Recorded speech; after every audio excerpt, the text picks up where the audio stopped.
And for some of us that don't know what is ICO, Nitzan, could you explain like what is ICO? Actually, I lost a lot of money in the ICOs. Like everyone else. Yeah, many project. It was a very. It looked good back then. All the small projects. It was like small startups that trying to raise money.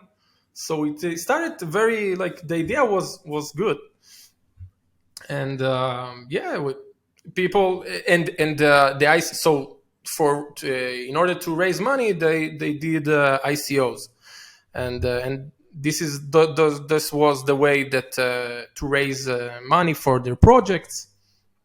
But it started to be very very like I don't know, you know, people, people just lost a lot of money. I think in this in general, Yeah.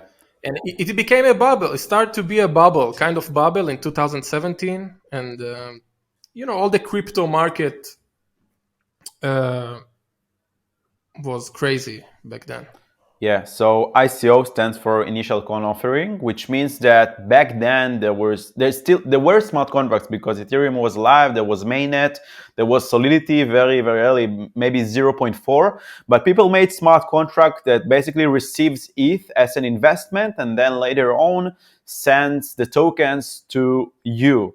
But it was only based on promises because there were no tokens yet. I'm not even sure there was like ERC20 Open Zeppelin standard. It was very very early, and everyone created their own like contract where people just send ETH and they invest, and then later on they will get a token. And some of the contracts were open, some of them were not. It was like Wild West, but if you think about it, it's a cool way to raise money. It's like IPO, initial product offering or whatever, shares offering, initial coin offering. So it's like decentralized. You can create a smart contract, but the problem is that people took it to the wrong place. Instead of actually Mhm. raising money for real projects that bring value to the ecosystem, to the decentralized world, they just made like Mhm. fake projects with like good looking web landing pages and smart Mhm. contracts that just get ETH and doesn't give anything back. There wasn't even a token, or maybe the token, all the promises that they made in the website, they're worth like nothing.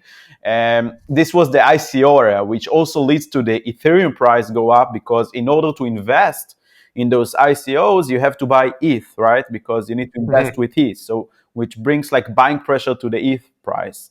And then Mhm. goes to the ICO people and they might dump the ETH to the market and take dollar to the bank account, or if they're legit, actually store this ETH and I don't know, do Yeah. something with it. So this was Yeah. back then in 2017's like crazy days. Yeah. Yeah. It was crazy. And